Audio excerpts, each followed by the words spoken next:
Welcome to the Wellness for Women show, where we talk about life, weight loss and everything in between. I'm Faye Caseman, founder of the AAA Way Life and Weight Loss Programme, and I'm here to help you put together the pieces of life and weight loss for one last time. This is an episode of the Wellness for Women show, filmed live in the free Facebook group. Hello, and welcome to episode number 51 of the Wellness for Women show, Cultivating Confidence Within. So you want to be and feel more confident. I hear you. We can all feel lost and unsure of ourselves at times, and you are truly not alone. I have certainly been there, and I have wobbles. I still have my wobbles, and I will continue to have wobbles because I am human. So pop a 1 under the video in the Wellness for Women group if you have ever struggled with your confidence, or if you're feeling a little bit shy, by all means drop me a DM. Let's have a chat about it. In fact, many of us, I would say, would love to have the kind of confidence that can seem so easy to others. But it's not always easy to find that confidence, especially when we're feeling down about ourselves. And this can especially be the case for those of us who've had a history of dieting and wanting to occupy a smaller body. True confidence, however, comes from within, not from being a certain weight or looking a certain way. It comes from working on your inner dialogue, practicing self-compassion, and accepting yourself for who you are. In fact, I actively strongly encourage anyone who is working on weight loss or has a history of dieting to also work on self-love. And if you are looking to lose weight or work on your health, however you want to phrase that, because I'm not sure that I particularly like the phrase losing weight, because of course none of us need to if we don't want to. It's about doing it in a kind and gentle manner. And this is why I stand against diets, really, fad ones especially, and anything restrictive, because it doesn't have to be that way. I've talked about it so many times before, but the truth is, if you do want to work on your confidence and self-love, you can soon find yourself at your goal weight and still have all the same thoughts and feelings that you had about yourself when you first started out on your journey and when you were occupying your original body. And this is what diets don't teach us, as they only focus on food and movement.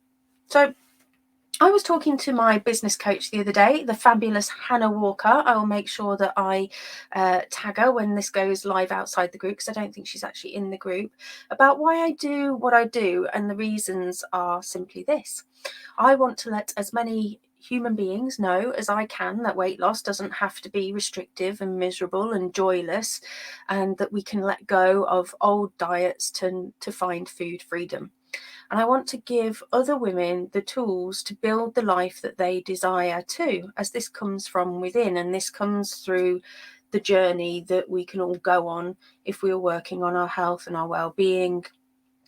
And I actually said to her, if I had never lost a pound and I still felt the way that I did after my journey, I would be happy. And this was true, because it wasn't necessarily about weight loss for me. I actually needed to find myself, and weight loss was the way that I ended up finding my true being, because I found out about life coaching and mindfulness and intuitive eating. And so, as I covered in episode number 49, it was the journey that was so powerful. And as the saying goes, you grow through what you go through. And boy, did I grow through my journey. And so the method that I used and that I now teach, it helped me to grow as a human in ways that I didn't know I needed to grow. And it was just crazy. I was somebody who I would have said was always good at problem solving, but now I can problem solve, for example, on a whole different level. And as a result of this and the inner work, and my confidence and my self-belief shot up. And so the main advice I would give to anybody listening who wants to be more confident is do the inner work. So coming up in today's show, I'm going to explore with you how you can start to build confidence from within and radiate it outwards into the world. So sit back, relax, and let's get started. And let me know what your takeaways are from this episode in the Wellness for Women Facebook group. Leave me a #gem plus your comment. Likewise, got a question, head to the group. This is the place to be for a private community and support. So for those who don't know me, those who find me on the old YouTube or podcast, quick introduction from me as usual. So for those who are new to my world, I am Faye Casement, and I help women just like you find food and life freedom by putting together the pieces, just like a jigsaw, for lasting weight management success. So reach out to me on any of the socials if you want to know how we can work together. So radiating confidence. So I think a common mistake when thinking about confidence is that we have to radiate so much confidence that you could literally shine, or that it has to be oozing out of every pore. Now, this may be true for the extroverts amongst us, but this is not necessarily who we are or who we ever will be. Some of us may be more introverted. I, for example, actually have more introverted tendency. My daughter actually laughs a lot every time I say this, and she says, "You're not introverted." But she has, of course, only seen me for part of my life. I would say I faked confidence for many years. After being called names as a child, my confidence was at rock bottom all the way through my mid childhood to my later teens and into my 20s. And I felt like to get anywhere, I had to plaster a fake smile on my face and pretend that I felt better than I did. And I did this for years, absolutely years and years. And this always left me feeling a bit icky, because every so often the true me would sneak through and show up in what I was doing, like having anxiety about going to parties or worrying about meeting up with friends. And it got a bit better when I got married and had my daughter, and I started to feel like I belonged somewhere. But even then, my lack of confidence and not knowing who it was took its toll. And then came the divorce and dating. Wow, that was a roller coaster for the old confidence, I have to say. But again, you grow through what you go through. And that journey really started to help me to come into my own, started to help me to figure out who I really was and who I wanted to be. And then I started on my weight loss journey, and I just took it to a whole different level. And nowadays, though, I would like to think that I am more in alignment with my confidence levels, in that I have genuinely grown in confidence, but also I have more self-awareness, and I have the tools to identify, at least when I'm in a situation that I don't feel comfortable with, or that's out of my capabilities or out of my comfort zone at any given moment in time.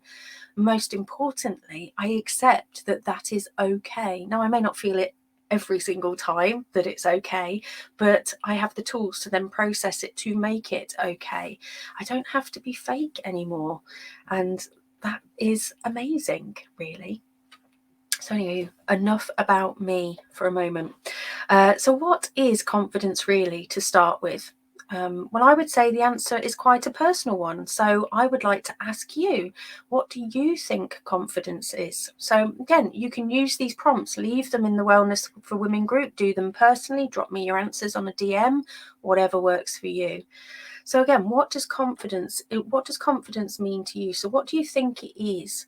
What does it mean to you? And do you consider yourself to be a confident person? And if not, what would you like to be different? You might even feel that you are overconfident, because that's also something that might impact you. You might feel overconfident.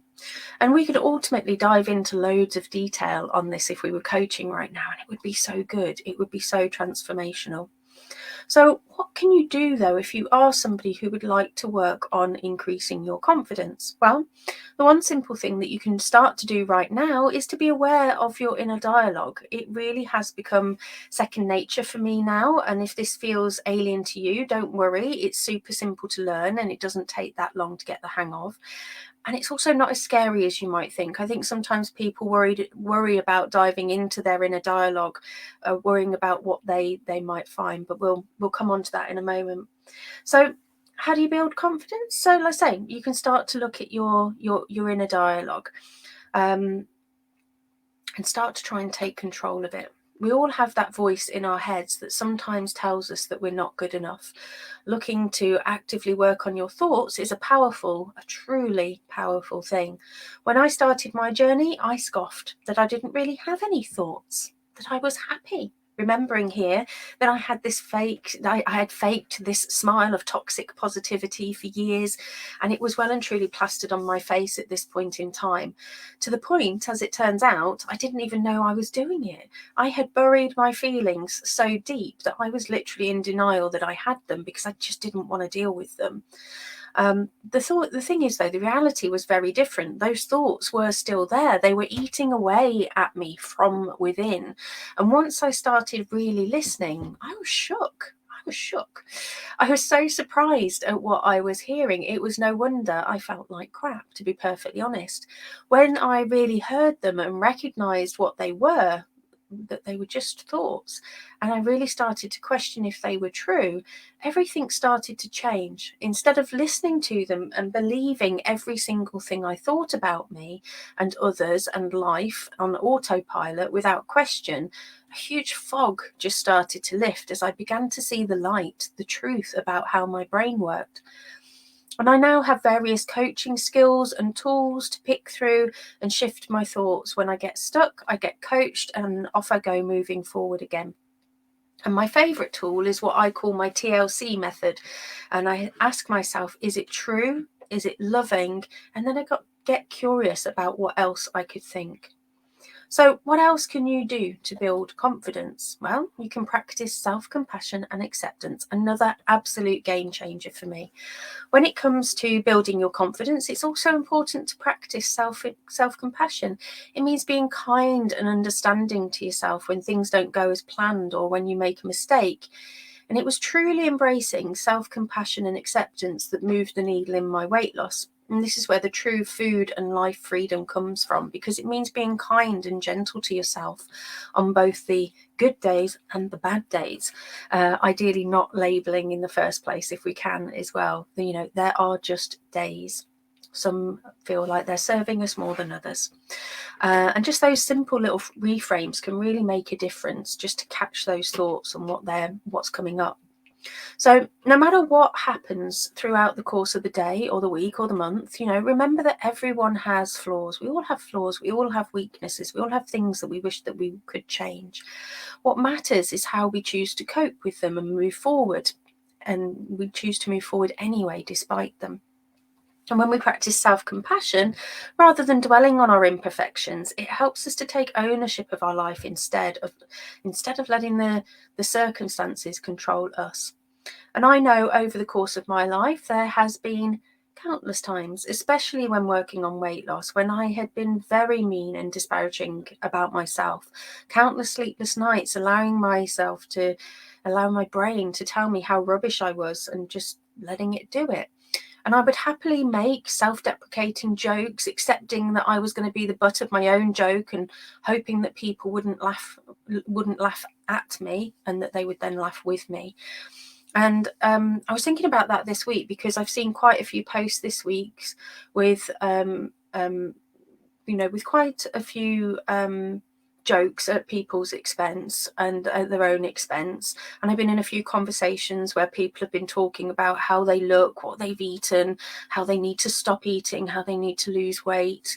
And some of them, some of these comments and discussions, people were saying things that were supposed to be in jest, but then they were also calling themselves some terrible things and comparing themselves to animals. Or I saw one person who was like, if I eat another pie, I'll be classed as a roundabout. And I was just like, I actually felt quite sad. I didn't find these funny. Obviously what people find funny is up to them, but because ultimately these are still people that are potentially hurting about how they think and feel about themselves and their bodies. And I don't feel that occupying any type of body should be the butt of somebody's joke, whether that is somebody who is occupies a very small body versus a larger body. That's not to say that you can't have a laugh and joke, and obviously you have to use your own judgments in these things, but I think it's just about a note of caution, and especially if it's something that you do as a self-defense mechanism or as a coping mechanism, which is what I used to do. And that's when perhaps it tips to the unhealthy, and that's perhaps where I need to make the distinction. And like I say, I get it. I used to do the same. I used to make jokes about myself all the time, but I was doing it because I didn't feel secure in myself. And so, as I say, making self-deprecation jokes, it might seem harmless. It might seem a harmless way of making light of your flaws or shortcomings, but it can actually have a long-term negative effect on your confidence and self-esteem. So self-deprecating humour can be a sign that you're not comfortable with who you are, which can lead to low self-worth and a lack of confidence. And essentially what you're doing, even with humour, is fueling the fire of your inner dialogue to believe everything that you are saying. And as the quote says on the slide, if you're watching the video, you are what you believe yourself to be. So what else can you do to radiate confidence? So it's often said that we are the sum of the 5 people closest to us. This statement couldn't be truer when it comes to developing confidence. Our closest peers and mentors are those who can help to shape our minds and positively influence our outlook on life. And by surrounding ourselves with people who radiate positivity, lift us up rather than tearing us down and reminding us of our worth, we're more likely to feel confident in ourselves and our ability to make a difference. So seek those people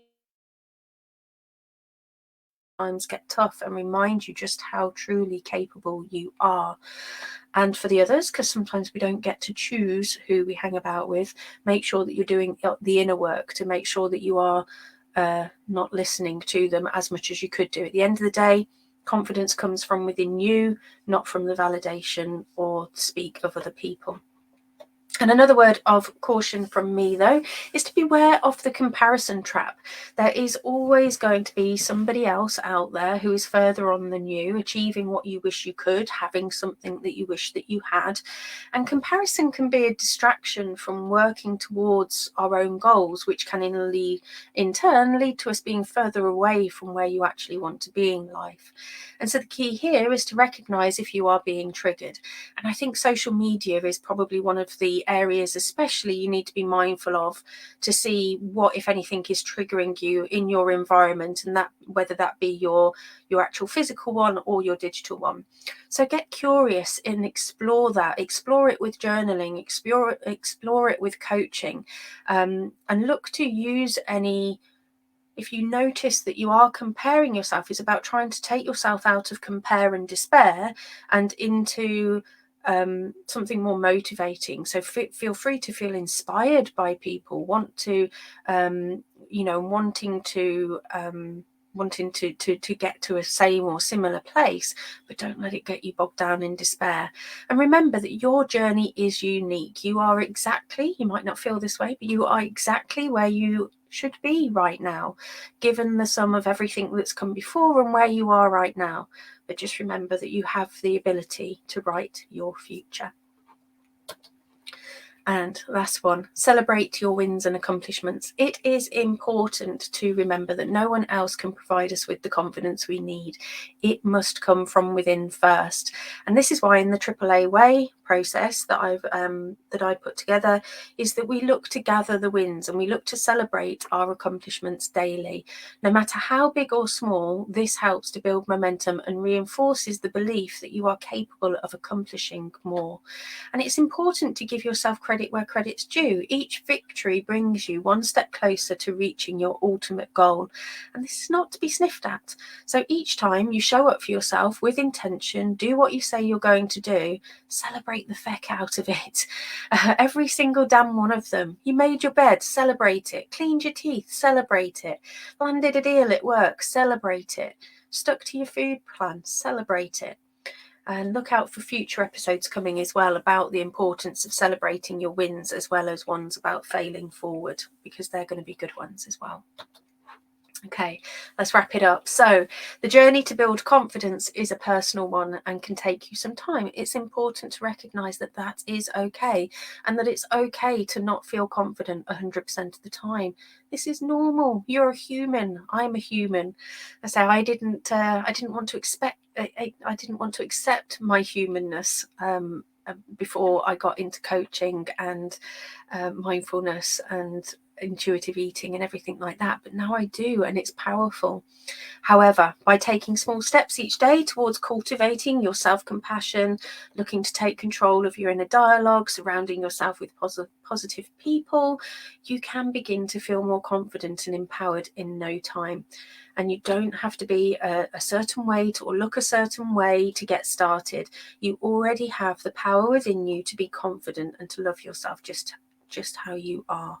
And so don't let anyone else tell you that you don't deserve to feel confident, even you. You have the power to take control of your life and to start building your self-confidence today. And so believe in yourself and make it happen. Okay, right, that's it, folks. Thanks for listening. And don't forget, if you want to boost your life and weight loss the AAA way, check out the relevant links for today's show in the description. Speak soon.